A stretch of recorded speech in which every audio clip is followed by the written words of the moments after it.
ప్రపంచము చాలా స్పీడ్ గా వెళ్తుంది.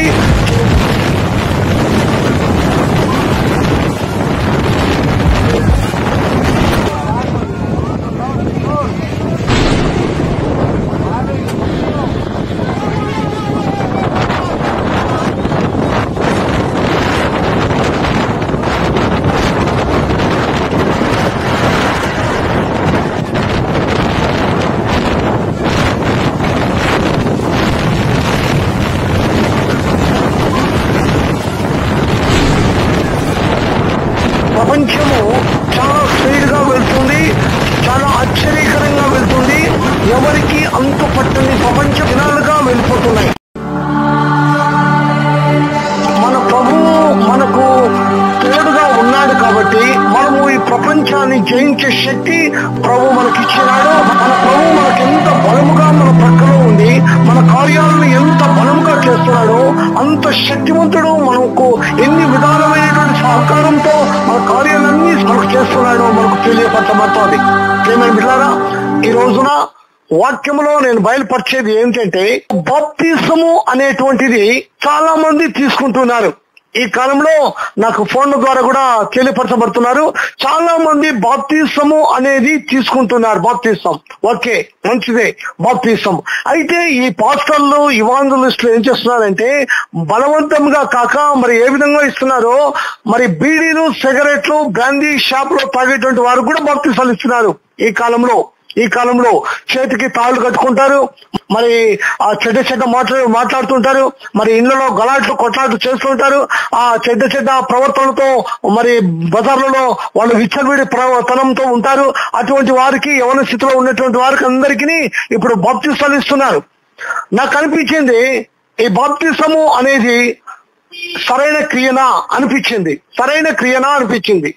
అయితే ఈ విషయాలు ఎందుకు చెప్తున్నా అంటే ఇప్పుడు నేను ఎక్కువగా ప్రాధాన్యత ఇచ్చి నేను చెప్పేటువంటి వాక్యం ఏముందంటే, మొట్టమొదట నేను బైబిల్ చదివేటప్పుడు, బైబిల్లో అన్వేషణ చేస్తున్నప్పుడు ఆ బైబిల్లో నాకు కనపడింది ఏంటంటే యేసు క్రీస్తు వారు చేస్తున్నటువంటి కార్యములకు ఆపోజిట్ గా నిలబడుతూ ఆపోజిట్ కార్యములుగా చేస్తూ క్రీస్తు ప్రభువును కంటికి కనబడకుండా చేస్తున్నది ఏంటి అని గమనించినప్పుడు ఒక సాతానుడు బయలుపరచబడినాడు నాకు బైబిల్లో. అయితే ఇతని యొక్క ఉద్దేశానికి, మన క్రీస్తు ప్రభు యొక్క ఉద్దేశానికి ఒక ఆదరణకర్త అనేటువంటి దేవుడు, ఆదరణకర్త అనేటువంటి పరిశుద్ధాత్మను ఆ శోధకునికి ఆపోజిట్ గా ఉంచినాడు. శోధకునిలో చాలా ఆత్మలు ఉన్నాయి, చాలా వేల ఆత్మలు ఉన్నాయి. శోధకుని దగ్గర వేల ఆత్మలు ఉన్నాయి. అయితే క్రీస్తు ప్రభు వారి దగ్గర ఒకే ఒక్క ఆత్మ, క్రీస్తు ప్రభు వద్ద ఉన్నది ఒకే ఒక్క ఆత్మ. 1 కొరింథీయులు 12వ అధ్యాయము 8, 9, 10 వచనములలో ఒక పరిశుద్ధాత్మ ఒక్కటి ఉంది. పరిశుద్ధాత్మ ద్వారా శోధకుని జయించవచ్చు, ఈ పరిశుద్ధాత్మ ద్వారా శోధకుని జయించవచ్చు అని నేను గమనించినాను. అంతే సాతాను యొక్క రూపం ఏంటి, వాని యొక్క పరిస్థితి ఏంటి, వాడు ఉండేటువంటి స్వభావం ఏంటి, ఆ ఆకాశంలో ఏ స్థలం ఉన్నాడు, మరి ఆకాశంలో ఎన్నో ఆకాశంలో ఆ శోధకుడు ఉండి తన దూతలతో కార్యం చేస్తున్నాడు. తన దూతలు ఎవరెవరు అనేటువంటి వాటి అన్నిటిని అన్వేషణ చేసి వాటి పేర్లను కూడా నేను దాచి ఉంచినాను. ఆ శోధకుడికి జయించడానికి ఎవరు అన్నప్పుడు నాకు ఒక పరిశుద్ధాత్మ దేవుడు బయలుపరచబడినాడు బైబిల్ గ్రంథంలో. పరిశుద్ధాత్మ ద్వారా శోధకుని జయించవచ్చు, ఈ పరిశుద్ధాత్మ ద్వారా శోధకుని జయించవచ్చు అని నేను గమనించినాను. ఈ పరిశుద్ధాత్మ ద్వారా జయించవచ్చు. హల్లెలూయా. పరిశుద్ధాత్మ అంటే పెంతెకొస్తు రోజు పరిశుద్ధాత్మ కుమ్మరింపబడింది. ఈ పెంతెకొస్తు రోజు పరిశుద్ధాత్మ కుమ్మరింపబడింది. అపోస్తలుల కార్యములు 2వ అధ్యాయంలో అందులో నాకు ఒక ప్రత్యేకత కనపడింది. ఏం కనిపడిందంటే ఈ పెంతెకొస్తు రోజు అనేది పూర్వకాలం నుంచి ఉంది.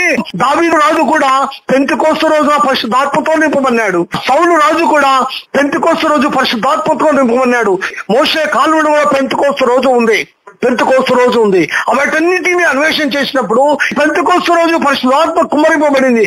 అపోస్తలుల కార్యంలో 2వ అధ్యాయంలో ఈ ఆత్మ ఏ ఆత్మ ఇది, ఎవరి ఆత్మ ఇది, క్రీస్తు ప్రభు ఆత్మనా లేకుంటే తండ్రి యొక్క ఆత్మనా? అప్పుడు నాకు కొన్ని ఆత్మలు అందులో బయలుపరచబడినాయి. ప్రేమని బిళ్ళారా, మీకు ప్రక్కదో పట్టించడం లేదు.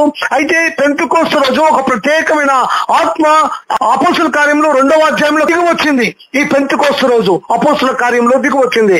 అప్పుడు ఆ ఆత్మ ఏంటి అని నేను అన్వేషణ చేస్తున్నప్పుడు ఆత్మ ద్వారా ఎన్నో కార్యములు నాకు బయలుపరచబడినాయి. ప్రేమని బిళ్ళారా, ఈ రోజున పరిశుద్ధాత్మ కొరకు ప్రాధేయపడుతున్నటువంటి వారు ఉన్నారు, పరిశుద్ధాత్మ కావాలనేటువంటి వారు ఉన్నారు. అయితే ఆ పరిశుద్ధాత్మని ఎట్లా పొందుకోవాలి, పరిశుద్ధాత్మ ఏ విధంగా వస్తుంది, పరిశుద్ధాత్మ అంటే ఏ విధంగా కార్యములు జరిగిస్తుంది, పరిశుద్ధాత్మను మనం ఎలాగా కాపాడుకోవాలి అనేటువంటి ఉద్దేశాన్ని చాలా మంది క్రైస్తవులు ప్రతి ఒక్కరు గమనించాలని నేను వినవిస్తున్నాను. ప్రేమ బిడ్డలారా, ఫోన్ ద్వారా మీరు ఉంటున్నప్పుడు నా అన్వేషణలో పరిశుద్ధాత్మ గురించి చాలా విషయాలు బయలుపరచబడినాయి. అందుకే నేను ఎక్కువగా పరిశుద్ధాత్మ గురించిన వాక్యాన్ని చాలా మటుకు ఎక్కడ సువార్త ప్రకటించినా పరిశుద్ధాత్మను గురించి నాకు బయలుపరచబడుతుంది. పరిశుద్ధాత్మను గురించి నేను బైబిల్ అన్వేషణ చేసినప్పుడు దాదాపు కొన్ని వందల పేజీలు నాకు బయలుపరచబడినాయి. కొన్ని వందల పేజీలు నా వద్ద ఉన్నాయి. ఇప్పుడు ఆ పుస్తకాలు ఉన్నాయి. పరిశుద్ధాత్మను గురించి నా బైబిల్లో రాసినప్పుడు ఈ పరిశుద్ధాత్మను ఎక్కువగా వాడకుండా అందరూ వాక్యాన్ని వాడుకుంటూ వాక్య పరిచయం చేస్తూ బాప్తిస్మాలు ఇస్తూ ఉన్నారు. ప్రేమిని బిడ్డలారా, ఒక వాక్యంలో నాకు బయలుపరచబడింది ఏమంటే, బాప్తిస్మము పొందినటువంటి వారికి పరిశుద్ధాత్మ వస్తుంది.